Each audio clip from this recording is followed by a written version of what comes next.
Un coup de semonce, c'est ainsi que beaucoup appellent l'épisode du ballon espion chinois. Les États-Unis ont informé 40 pays de leurs conclusions concernant l'appareil. La Chine maintient que le ballon était un appareil civil qui a dévié de sa trajectoire alors qu'il inspectait la météo. Le Pentagone, quant à lui, affirme qu'il ne s'agissait pas d'un ballon météorologique civil et qu'il avait en fait des capacités de surveillance. Suite à cette réunion, assistons-nous à la formation d'une nouvelle force alliée. Les relations mondiales de la Chine ont-elles changé? Qu'en pensez-vous? Faites-le nous savoir ci-dessous et abonnez-vous si vous ne l'avez pas encore fait. Bienvenue dans Regard sur la Chine. Le retour d'un témoin oculaire fait la lumière sur les décès de Covid-19 dans les zones rurales de la Chine et sur le fait que beaucoup d'entre eux passent inaperçus. Un habitant du Shandong a partagé ce qu'il a appris lors de son séjour dans sa ville natale pour les vacances du Nouvel An lunaire. Il a déclaré que plus de 50 personnes sont mortes dans son village l'année dernière, et une douzaine d'autres sont décédées pendant la période du Nouvel An lunaire. Cela se traduit par une moyenne étonnante de près d'un décès par semaine. L'âge des défunts allait de 50 à 80 voire 90 ans. La source a également fait remarquer quelque chose. La plupart des jeunes du village se rendent dans les grandes villes pour travailler, ce qui signifie que beaucoup d'entre eux ne sont pas au courant de la situation chez eux.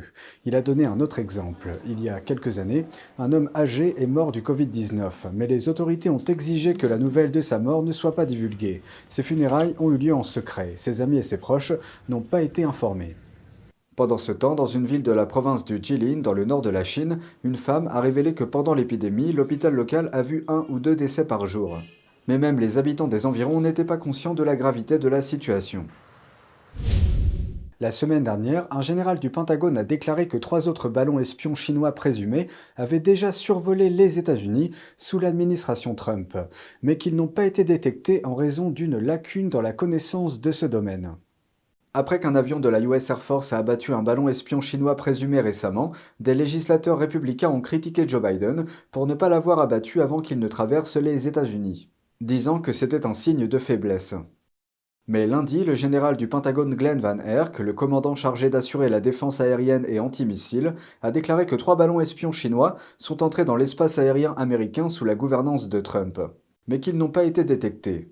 Il a déclaré lors d'un briefing hors caméra que son commandement n'avait pas détecté les menaces liées au ballon sous l'administration Trump en raison d'une, je cite, lacune dans la connaissance de ce domaine. Il a refusé de donner plus de détails.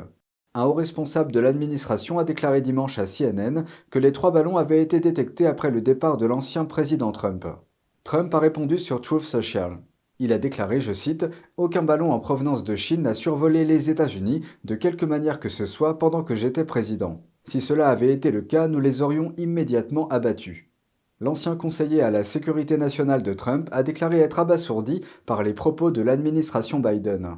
Un fonctionnaire a déclaré à Fox News que les ballons n'ont pas été détectés, pas repérés. Il a ensuite déclaré « Deux choses peuvent être vraies, cela s'est produit et cela n'a pas été détecté. Si cela n'a pas été détecté au moment où cela s'est produit, comment l'avons-nous détecté plus récemment? L'administration Biden a-t-elle inventé une machine à remonter le temps? » Il a ajouté que plusieurs responsables de l'administration Trump ont dit qu'ils n'étaient pas au courant. Le conseiller à la sécurité nationale, Jake Sullivan, a déclaré que Biden avait dit aux renseignements d'accroître leurs efforts pour détecter l'espionnage chinois. Les États-Unis se sont entretenus avec 40 pays au sujet du ballon espion chinois abattu il y a quelques jours. Le ballon a été abattu par un avion de chasse américain après avoir survolé plusieurs pays. Dans le contexte d'une décision inhabituelle, le plus haut diplomate américain et le chef de la plus grande alliance militaire du monde ont participé ensemble à une conférence de presse appelant les pays à rester vigilants. Voici les dernières nouvelles. Qui est responsable de cela? La Chine est responsable. Le secrétaire d'État américain Anthony Blinken a déclaré que les États-Unis ont partagé les informations qu'ils ont obtenues sur le ballon espion chinois avec 40 pays. Selon les États-Unis, ces informations démontrent qu'il ne s'agissait pas d'un ballon météorologique, comme le prétend Pékin, mais d'un dirigeable utilisé à des fins d'espionnage. Nous recevons de plus en plus d'informations, presque toutes les heures, alors que nous continuons à travailler au sujet du ballon. Nous nous informons à partir de là et de ce que nous avons découvert pendant que le ballon traversait les États-Unis. Les États-Unis ont tenu des réunions au sujet du ballon qu'ils ont abattu et ont présenté leurs conclusions à près de 150 diplomates étrangers de 40 pays. Blinken, qui a reporté une visite en Chine en raison de l'incident, a déclaré que des ballons espions chinois ont également survolé plusieurs autres pays. Les États-Unis n'étaient pas la seule cible de ce vaste programme, qui a violé la souveraineté des pays sur les 5 continents. Lors de la conférence de presse avec Blinken, le secrétaire général de l'OTAN, Jens Stoltenberg, a déclaré que l'incident confirmait un comportement déjà connu venant de la Chine. Nous devons donc être vigilants. Nous devons être conscients du risque constant que représentent les renseignements chinois et intensifier les actions visant à nous protéger. Le Pentagone a confirmé mercredi que 4 ballons espions chinois ont survolé les États-Unis, mais le porte-parole Patrick Ryder n'a pas voulu donner de précision. Survolaient-ils ce que vous appelez des sites sensibles? Ils ont survolé des sites qui pourraient intéresser les Chinois, mais je ne vais pas entrer dans les détails. Ryder a déclaré que les navires de la marine américaine continuaient à récupérer les restes du ballon espion chinois qui, selon un responsable américain, pouvait porter une charge utile de plusieurs centaines de kilos. Après l'abattage du ballon de surveillance chinois au-dessus des États-Unis, un nouvel objectif est en vigueur, étudier les capacités et les menaces posées par l'engin. L'ancien capitaine de la marine américaine, Paul Crespo, affirme que Pékin pourrait envoyer des ballons à haute altitude et munis de charges utiles dangereuses au-dessus des États-Unis, comme de petits dispositifs nucléaires à impulsion électromagnétique ou EMP. L'expert d'un think tank, Frank Gaffney, nous en parle. S'il est déclenché, c'est à une altitude un peu plus élevée que celle à laquelle se trouvait ce ballon. Mais il peut vraisemblablement emporter une arme nucléaire, s'il en a une, à cette altitude. Il pourrait générer ce que l'on appelle une impulsion électromagnétique, que les Chinois comprennent bien, et qui pourrait dévaster le réseau électrique de notre pays. Crespo dit que si l'électricité et les communications étaient coupées à travers les États-Unis, cela causerait, je cite, « des ravages étendus pendant 1 an ou plus sans avoir à tirer un seul coup de feu au sol ». Le colonel de l'armée à la retraite, John Mills, souligne d'autres dangers cachés.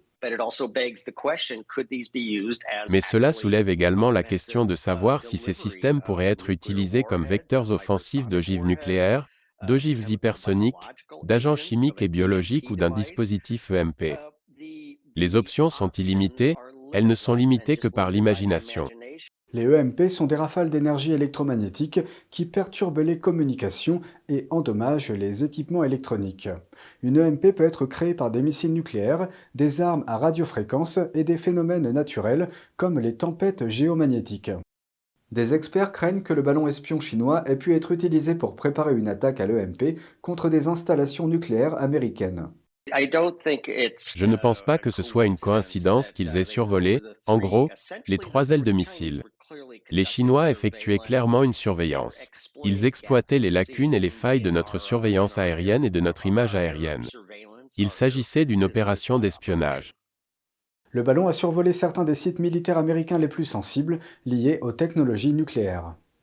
Ces sites comprennent la base aérienne de Malmstrom dans le Montana, qui supervise 150 silos de missiles balistiques intercontinentaux à capacité nucléaire.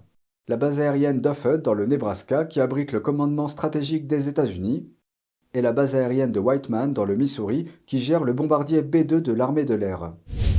Avec toutes ces informations et estimations relatives au système d'armes de Pékin, regardons de plus près un précédent test effectué par la Chine en 2018.